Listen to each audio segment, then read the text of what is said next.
Direction आलीच, पण एक सिंपल साधा वेक्टर होता आपल्याकडे. त्या वेक्टरला आपण मल्टिप्लाय केला आहे. मल्टिप्लाय केल्यानंतर आपल्याला एक नवीन वेक्टर भेटला आहे. जो नवीन वेक्टर असेल, या नवीन वेक्टरची डायरेक्शन काय असेल, या नवीन वेक्टरचं मॅग्निट्यूड काय असेल, तर याची डायरेक्शन काय असेल हे आपण पाहूया. याचं मॅग्निट्यूड काय असेल ते आपण पाहूया. तर इथे पहा, या इक्वेशन मध्ये तुम्हाला दिसत असेल direction of this vector and direction of this new vector is same. So असा एक आपल्याला नवीन वेक्टर भेटेल ज्याची डायरेक्शन सेम असेल. तर इथे लिहा same as that of vector p. या वेक्टरची जी डायरेक्शन असेल तीच डायरेक्शन या नवीन वेक्टरची असेल. नाही कळलं? जी डायरेक्शन या वेक्टरची असेल, या वेक्टरची म्हणजेच वेक्टर पी ची जी डायरेक्शन असेल तीच डायरेक्शन या नवीन भेटलेल्या वेक्टरची असेल. बस, so simple. Now it's magnitude. So S is a scalar quantity. S is scalar quantity. तर पहा, थोडं वेगळ्या लँग्वेज मध्ये समजावून सांगण्याचा प्रयत्न करेल. जर इथे तुमच्याकडे 10 पेन्स असतील, 10 पेन, त्याला जर आपण 10 नी मल्टिप्लाय केलं तर काय भेटेल आपल्याला? हे स्केलर आहे, हे दोन्ही स्केलर आहेत, पण थोडा अंदाज येण्यासाठी आपल्याला 100 भेटेल. म्हणजे आता जे आपल्याकडे मॅग्निट्यूड आहे ते किती टाइम्स वाढलं आहे? Increase by 10 times. 10 टाइम्स. तसंच सेम लॉजिक इथे आहे. हा एक वेक्टर असेल, या वेक्टरला आपण स्केलर क्वांटिटीनं मल्टिप्लाय केला आहे, म्हणजे याचं मॅग्निट्यूड काय होईल? या नवीन जो आपल्याला वेक्टर भेटला आहे याचं मॅग्निट्यूड काय होईल? Magnitude will be S times the magnitude of vector p. याचं जे मॅग्निट्यूड असेल, ते मॅग्निट्यूड किती टाइम्स वाढेल? S times. 10 into 10 100. 10 times increase. तसंच हा 10 म्हणजेच S आहे. हे एक जो वेक्टर आहे त्याचं मॅग्निट्यूड ऑफ वेक्टर p. याचं काहीतरी मॅग्निट्यूड असेल, बरोबर? मॅग्निट्यूड काय असेल याचं? Magnitude of vector p. Magnitude of vector p काहीतरी व्हॅल्यू भेटेल. त्या व्हॅल्यूला आपण एका स्केलर क्वांटिटी म्हणजे एका सिंपल नंबरने आपण मल्टिप्लाय केलं, तर ही व्हॅल्यू इन्क्रीज होते. इन्क्रीज झाल्यानंतर आपल्याला नवीन वेक्टर भेटतो. मग या नवीन वेक्टरचं मॅग्निट्यूड काय असेल? मॅग्निट्यूड ऑफ Q काय असेल? लिहूया इथे. वेक्टर Q चं magnitude is equal to S times magnitude of vector P. याला तुम्ही असं लिहू शकता, Q is equal to S into P. magnitude of vector p is p, magnitude of vector q is q. तर दिस is the simple. हे जे तुम्हाला माहीतच आहे, हे डिस्कस करण्याची गरज नाहीये, पण बस फॉर्मॅलिटी आपण कंप्लीट करत आहोत. नाउ नेक्स्ट एक वेक्टर आपण कन्सिडर करूया. तुम्हाला multiplication of vector by scalar समजून येण्यासाठी. तर मी एक वेक्टर कन्सिडर करतो, वेक्टर ए. याला मल्टिप्लाय मी करतो स्केलर के. हा एक नंबर असेल, स्केलर क्वांटिटी के. जर आपण याला याने मल्टिप्लाय केलं तर काय भेटेल आपल्याला? रिझल्टंट म्हणजे याची व्हॅल्यू इन्क्रीज होईल. किती टाइम्स? के टाइम्स, जेव्हा आपल्याकडे एक वेक्टर असेल वेक्टर ए, त्याला मल्टिप्लाय केलं कशाने, स्केलर के नी, तेव्हा आपल्याला रिझल्टंट भेटेल, रिझल्टंट ऑफ के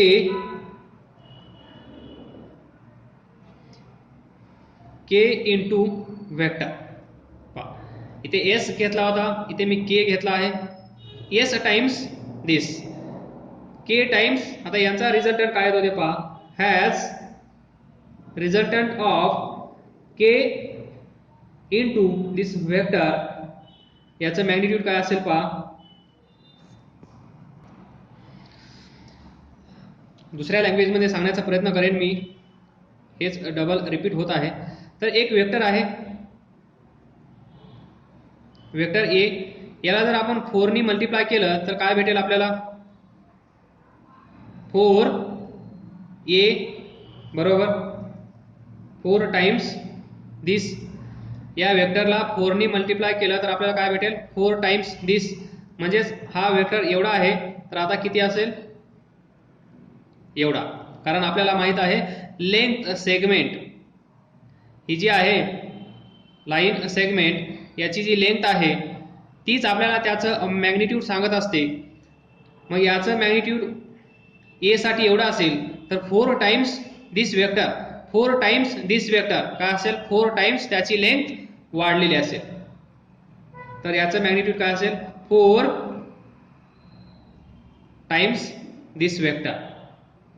त्यानंतर असंही आपण समजावून सांगू शकतो, हा वेक्टर ए असेल, वेक्टर ए असेल आणि याला -4 नी मल्टिप्लाय केलं तर काय भेटेल आपल्याला, -4 इंटू दिस वेक्टर. तर याचा अर्थ काय असतो, मायनस म्हणजे अपोजिट डायरेक्शन. तर हा वेक्टर कसा असेल, 4 टाइम्स असेल पण अपोजिट डायरेक्शन मध्ये, एवढा 4 टाइम्स. पहा याचा ॲरो इकडे आहे, याचा ॲरो पहा इकडे आहे, तर हा काय असेल, -4 times this vector. 4 is scalar, 4 is scalar. So multiplication of vector, कुठल्याही वेक्टरला आपण स्केलर क्वांटिटीनं मल्टिप्लाय केलं तर त्याचं मॅग्निट्यूड इन्क्रीज होतं. हे आपण इथे पाहिलं आहे, कितीनी, एस टाइम्स, एस टाइम्स त्याचं मॅग्निट्यूड इन्क्रीज होतं.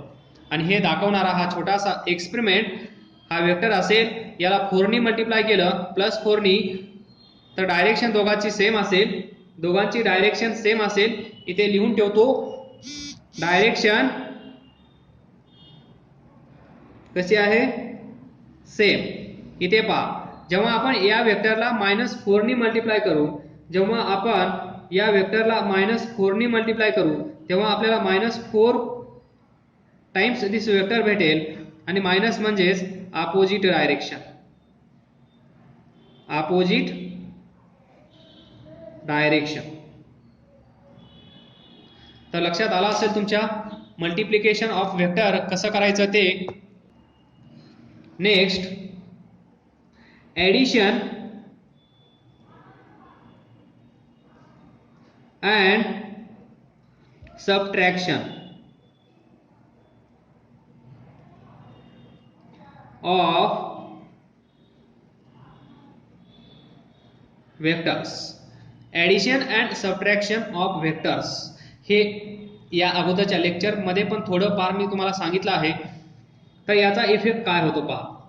कुठलाही वेक्टर ऍड केल्यानंतर किंवा कुठलाही वेक्टर दुसऱ्या वेक्टरमधून सबट्रॅक्ट केल्यानंतर इफेक्ट काय होतो, आपल्याला एक नवीन वेक्टर भेटतो. जसं मल्टिप्लिकेशन ऑफ वेक्टरमध्ये आपण पाहिलं, एका वेक्टरला आपण एका स्केलर क्वांटिटीनं मल्टिप्लाय केले असता आपल्याला नवीन वेक्टर भेटला, आणि नवीन जो वेक्टर भेटला त्याची डायरेक्शन सेम होती, आणि मॅग्निट्यूड ज्या स्केलर क्वांटिटीनं आपण मल्टिप्लाय केलं तेवढ्या टाइम्स त्याचं मॅग्निट्यूड इन्क्रीज झालं होतं. तर आता पहा, ॲडिशन और सबट्रॅक्शन ऑफ टू वेक्टर्स किंवा दोनपेक्षा जास्त असतील तरी काही प्रॉब्लेम नाही. तर सिंपल पहा, एक लॉजिक देतो मी तुम्हाला. हा सरफेस आहे, या सरफेसवर हा ब्लॉक आहे, याच्यावर या डायरेक्शनमध्ये 4 न्यूटन फोर्स अप्लाय केला, परत या साइडने 4 न्यूटन फोर्स अप्लाय केला, तर total force on this body किती असेल? टोटल फोर्स त्याला आपण म्हणत असतो फिजिक्समध्ये F net. Net force on this body is 8 newton. बरोबर. या साइडनी 4 न्यूटन, या साइडनी 4 न्यूटन. दोघांची डायरेक्शन पहा. फोर्स काय आहे? फोर्स वेक्टर क्वांटिटी आहे. तर 4 न्यूटन या डायरेक्शनमध्ये, 4 न्यूटन या डायरेक्शनमध्ये, तर दोघांची डायरेक्शन सेम आहे. तर आपण काय केलं? सिम्पली हे असा आपण भरपूर वेळा केलेला आहे, किंवा याचा अर्थ तुम्हाला कळत असेल. मी थोडंसं फिजिक्स बाजूला ठेवलं आहे. जे आपण पाहतो, जे आपण करत असतो, जे आपण एक्सपिरियन्स केला आहे आतापर्यंत, ते म्हणजेच हा टॉपिक आहे. तर पहा, 4 न्यूटन याच्यावर फोर्स अप्लाय केला, इकडून 4 न्यूटन फोर्स अप्लाय केला, तर total force on this body, on this box किती आहे? 8 न्यूटन. हे कुणालाही येणार नाही असं होणार नाही. हेच आपण वेक्टरच्या लँग्वेजमध्ये बोलत आहोत. हा एक वेक्टर आहे, हा एक वेक्टर आहे. That is addition of two vectors. काय झालं? तर पहा, ॲडिशन ऑफ वेक्टर केल्यानंतर आपल्याला 8 न्यूटन फोर्स भेटला. आता मी हीच डायग्राम रीड्रॉ करतो. तर पहा, याच्यावर आता मी असं लिहितो 8 न्यूटन. या डायग्राममध्ये आणि या डायग्राममध्ये काही फरक आहे का? या डायग्राममध्ये आणि या डायग्राममध्ये काही फरक आहे का? तर कुठल्याही प्रकारचा फरक नाहीये. हा एक फोर्स, समजा याला F1 म्हणा, याला तुम्ही F2 म्हणा. फोर्स F1 आणि फोर्स F2 हे दोघं मिळून काय करत आहेत? जे हे दोघं मिळून करत आहेत तेच हा एकटा करत आहे. कारण याच्यावर नेट फोर्स 8 न्यूटन, इथे पण नेट फोर्स किती असेल? F नेट किती असेल? 8 न्यूटन. बरोबर. या केसमध्ये पण या बॉडीवर 8 न्यूटन फोर्स एक्झर्ट होत आहे. या केसमध्ये पण या बॉडीवर 8 न्यूटन एवढाच फोर्स एक्झर्ट होत आहे. तर इथे एवढाच फोर्स आहे, इथे तेवढाच फोर्स आहे. तर इथे पण बॉडी मोशनमध्ये येईल. मोशनमध्ये आल्यानंतर या बॉडीचा जेवढा स्पीड असेल तेवढाच स्पीड इथे पण असेल. काही फरक पडणार नाही. म्हणजे आपण काय केलं? दोन फोर्स वेगवेगळे यूज करण्यापेक्षा एकच फोर्स आपण यूज केला, आणि या दोघांचा जो इफेक्ट इथे दिसून आला तोच इफेक्ट आपल्याला इथे दिसून येत आहे. बरोबर. त्यानंतर थर्ड, हे झालं ॲडिशन. आता पहा, या साइडने 4 न्यूटन फोर्स आहे, याच बॉडीवर अपोजिट डायरेक्शन मध्ये 4 न्यूटन फोर्स आहे. तर या बॉडीवर नेट फोर्स किती आहे? तर आता पहा, ही बॉडी ना या डायरेक्शन मध्ये जाईल, ही बॉडी ना या डायरेक्शन मध्ये जाईल, म्हणजेच याच्यावर नेट फोर्स किती असेल? 0. जर या बॉडीवर कुठल्या प्रकारचा फोर्स एक्झर्ट होत असता तर ही बॉडी मोशन मध्ये आली असती, पण असं घडलं नाही. कारण हे पाहूनच तुम्हाला लक्षात येत आहे, ही बॉडी इकडे पण जात नाही, ही बॉडी इकडे पण जात नाही. याचा अर्थ या बॉडीवर कुठल्याही प्रकारचा फोर्स एक्झर्ट होत नाही.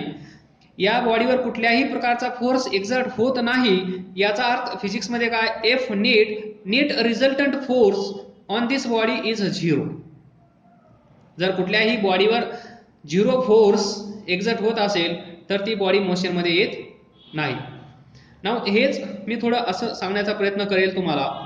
सेम बॉडी या डायरेक्शन मध्ये 6 न्यूटन, या डायरेक्शन मध्ये 4 न्यूटन. आता इथे काय असेल? एफ नेट किती असेल? एफ नेट किती असेल? या डायरेक्शन मध्ये 6 आहे, याला आपण पॉझिटिव्ह कन्सिडर करत असतो.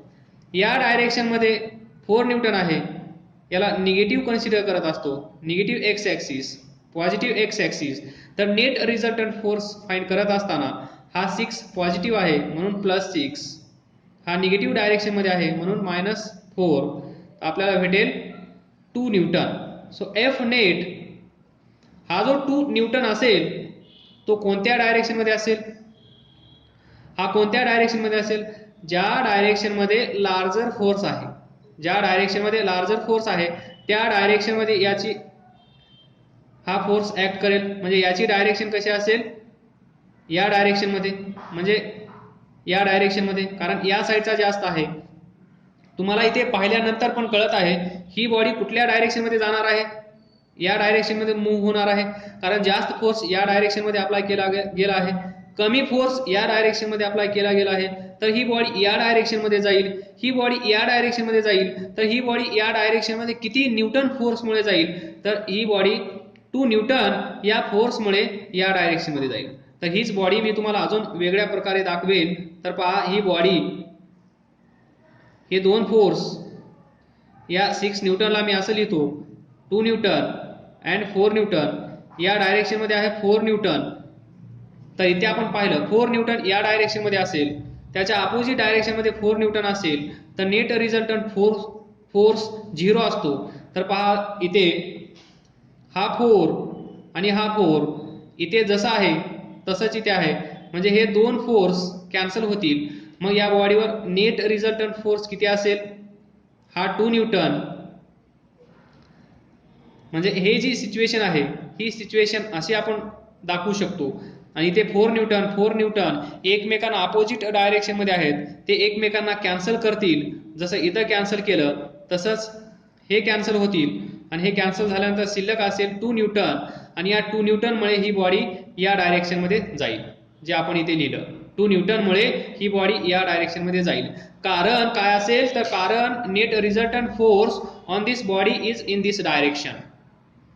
तर आता तुम्हाला समजलं असेल, इथे आपण सबट्रॅक्शन पण केलं आहे, इथे आपण ऍडिशन पण केलं आहे, म्हणजेच addition and subtraction of vectors. Addition केल्यामुळे किंवा सबट्रॅक्शन केल्यामुळे काही फरक पडत नाही. तर addition or subtraction of 2 or more vectors of same type. Same पहा, इकडे 4 न्यूटन आहे, इकडे 4 न्यूटन आहे, म्हणजे इकडे पण फोर्स आहे, इकडे पण फोर्स आहे. असं करायचं नाही, हे आपण या अगोदर पण पाहिलं आहे. 4 kg प्लस 2 मीटर आपण असं कधीही करत नाही. 4 kg प्लस 3 kg असंच आपण करत असतो. Mass same physical quantity, same physical quantity, त्यालाच आपण म्हणतो सेम टाइप. म्हणजे याच्यावर जेवढे व्हेक्टर्स असतील ते व्हेक्टर्स कसे असले पाहिजेत? सेम. फोर्स असतील तर फोर्स, व्हेलॉसिटी असेल तर व्हेलॉसिटी, ऍक्सेलरेशन असेल तर ऍक्सेलरेशन, डिस्प्लेसमेंट असेल तर डिस्प्लेसमेंट आणि व्हेलॉसिटी मिक्स करायची नाही. फोर्स आणि डिस्प्लेसमेंट एकत्र करायचं नाही. व्हेलॉसिटी अँड ऍक्सेलरेशन एकत्र करायचं नाही. सेम कॅटेगरी असली पाहिजे. नाहीतर तुम्ही असं कराल 4 न्यूटन प्लस 2 मीटर पर सेकंड, हे वेगळं आहे, हे वेगळं आहे. हा फोर्स वेक्टर आहे, फोर्स म्हणजेच वेक्टर क्वांटिटी, व्हेलॉसिटी म्हणजेच वेक्टर क्वांटिटी, पण ही वेक्टर क्वांटिटी वेगळी आहे, ही वेक्टर क्वांटिटी वेगळी आहे. ज्यावेळेस आपण ऍडिशन किंवा सबट्रॅक्शन करू त्यावेळेस जे हे लॉजिक आपण तिथे यूज केलं होतं तेच लॉजिक इथे पण आपल्याला यूज करायचं आहे. तर जेव्हा आपण ऍडिशन करू, जेव्हा आपण सबट्रॅक्शन करू, तेव्हा रिझल्ट काय भेटत आहे? रिझल्ट आपल्याला तोच भेटत आहे.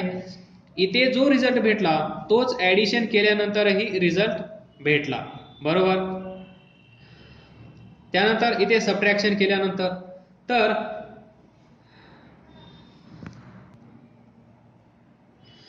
इन शॉर्ट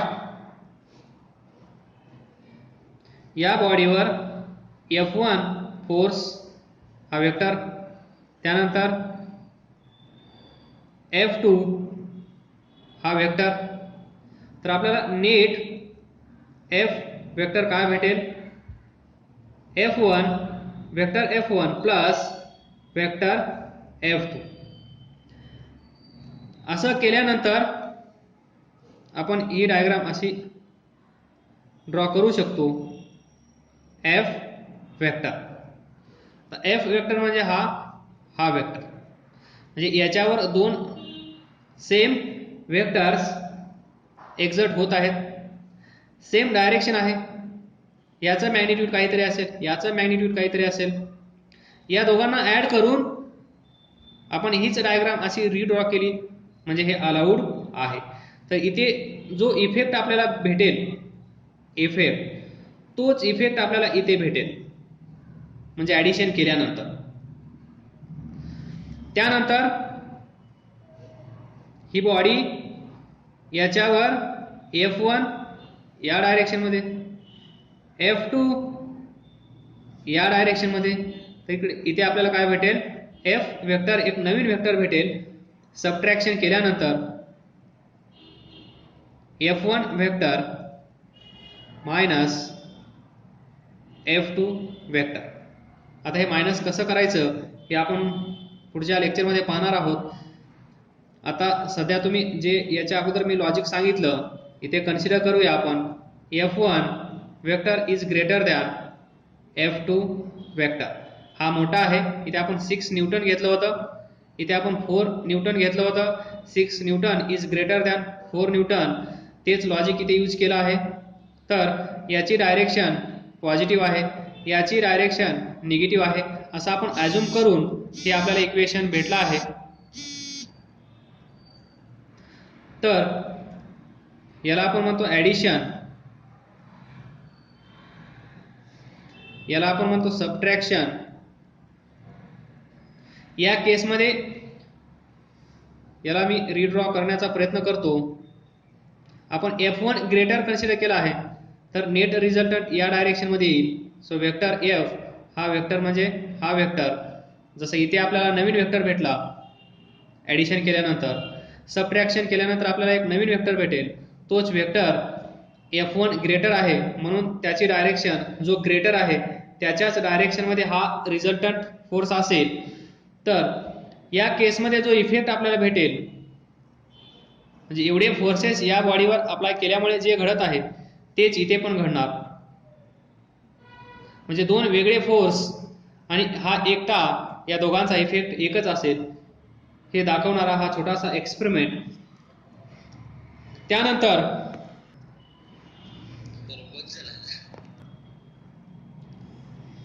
तर पहा, it is easy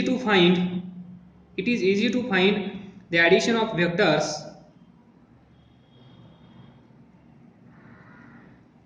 vector AB vector BC. इथे लक्षात ठेवायचं आहे having same or opposite direction, having same or opposite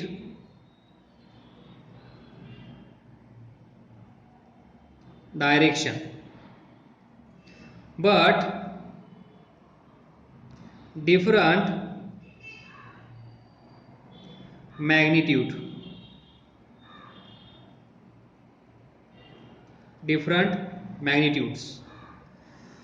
तर आता आपण कन्सिडर करूया, जर दोन वेक्टर्स, हा एक वेक्टर आणि हा एक वेक्टर जर पॅरलल असतील, दोघांची डायरेक्शन सेम असेल, तर त्यांचं मॅग्निट्यूड, त्यांच्या रिझल्टंटचं मॅग्निट्यूड काय असेल ते आपण पाहूया.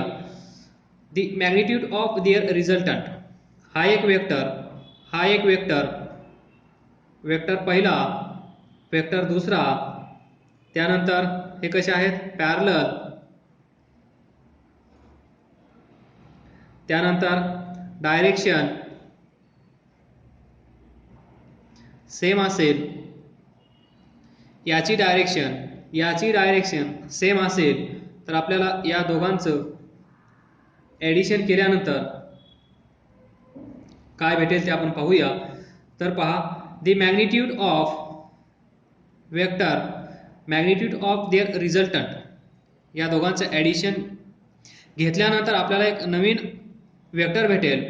त्याचं मॅग्निट्यूड काय असेल, तर त्याचं मॅग्निट्यूड पहा, सिम्पली एक वेक्टर आहे बी सी एक वेक्टर आहे.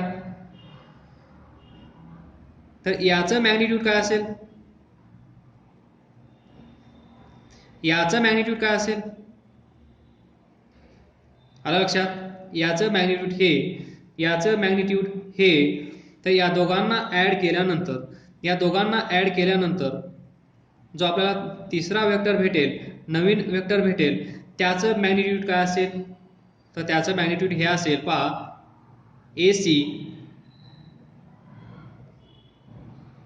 magnitude of vector AC is equal to magnitude of vector AB plus magnitude of vector BC. दोन वेक्टर आहेत, या दोघांचं ॲडिशन आपल्याला करायचं आहे. या दोघांचं ॲडिशन केल्यानंतर आपल्याला नवीन वेक्टर भेटेल, त्याचं मॅग्निट्यूड काय असेल? तर हे असेल. हे तुम्हाला डायग्राम थ्रू दाखवण्याचा प्रयत्न करेन मी. तर मग याचं मॅग्निट्यूड, याची डायरेक्शन काय असेल ते पण आपण डिस्कस करूया. तर ए बी 5 सेंटीमीटर हा वेक्टर, त्यानंतर बी सी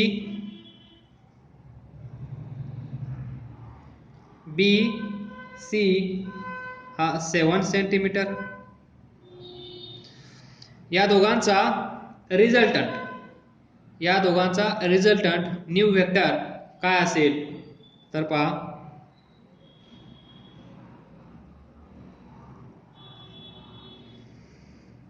ए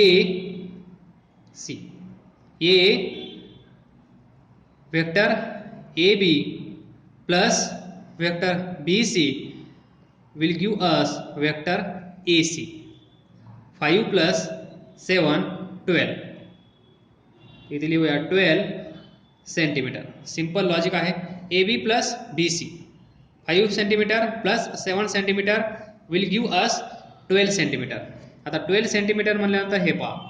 तर आता इथे दोन गोष्टी कन्क्लूड आपल्याला करायच्या आहेत. याचं मॅग्निट्यूड, याचं मॅग्निट्यूड. तर इथे मॅग्निट्यूड कसा असेल?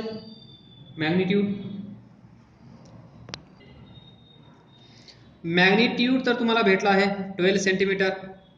5 सेंटीमीटर प्लस 7 सेंटीमीटर 12 सेंटीमीटर. त्यानंतर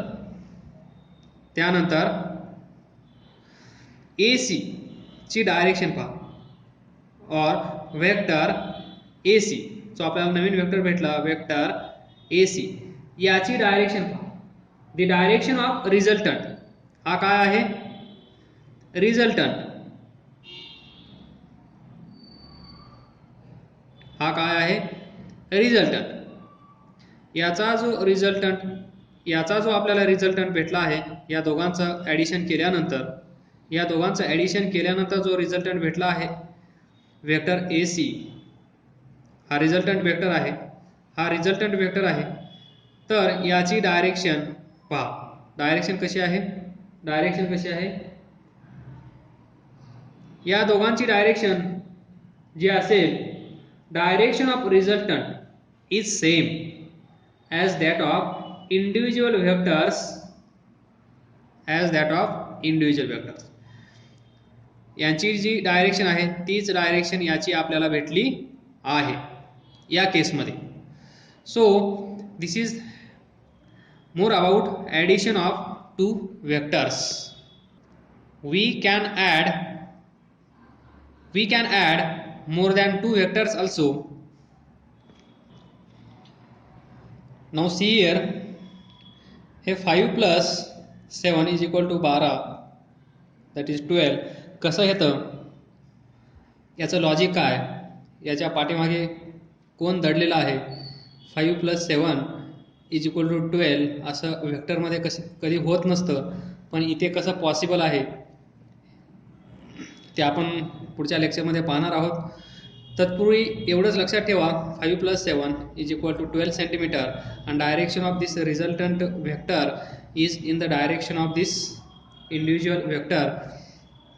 तर आपण हीच केस थोडी उलट चेक करूया.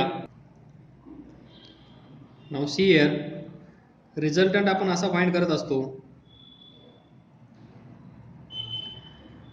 ए स्क्वेअर प्लस बी स्क्वेअर 2ab कॉस थीटा. जेव्हा दोन वेक्टर्स पॅरलल असतात त्यावेळेस थीटाची व्हॅल्यू 0 येते. That is angle between two vector is 0. ती व्हॅल्यू आपण इथे पुट करतो. त्यानंतर आपल्याला आर इज इक्वल टू भेटेल ए स्क्वेअर प्लस बी स्क्वेअर 2ab कॉस 0 काय असेल 1. त्यानंतर तुम्ही असं लिहू शकता ए स्क्वेअर प्लस बी स्क्वेअर प्लस 2ab. नेक्स्ट ए स्क्वेअर प्लस बी स्क्वेअर प्लस 2ab हे काय आहे ए प्लस बी स्क्वेअर. तर स्क्वेअर रूट स्क्वेअर कॅन्सल होईल आणि आपल्याला आर इज इक्वल टू भेटेल ए प्लस बी. अशा प्रकारे आपण इथे रिझल्टंट फाइंड करत असतो. नाहीतर तुम्ही असंच लक्षात ठेवाल दोन वेक्टर आले दोघांची सम केली आणि तुम्ही मोकळे झाले. पण please note this point here, वेक्टरमध्ये असं काही होत नसतं.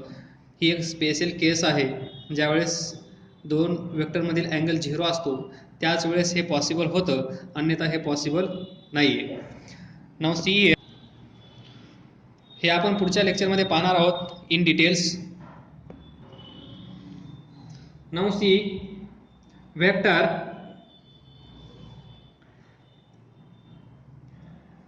ए बी 11 न्यूटनचा आहे. त्यानंतर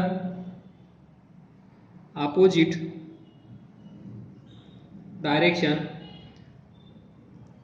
5 न्यूटन आहे. त्यानंतर या दोघांचा रिझल्टंट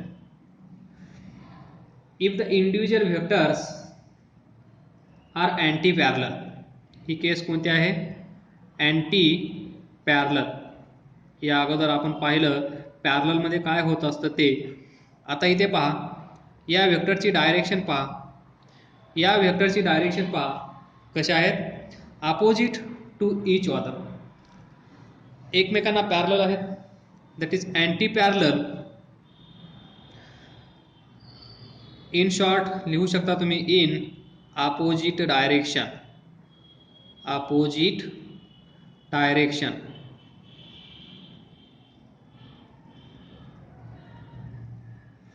The magnitude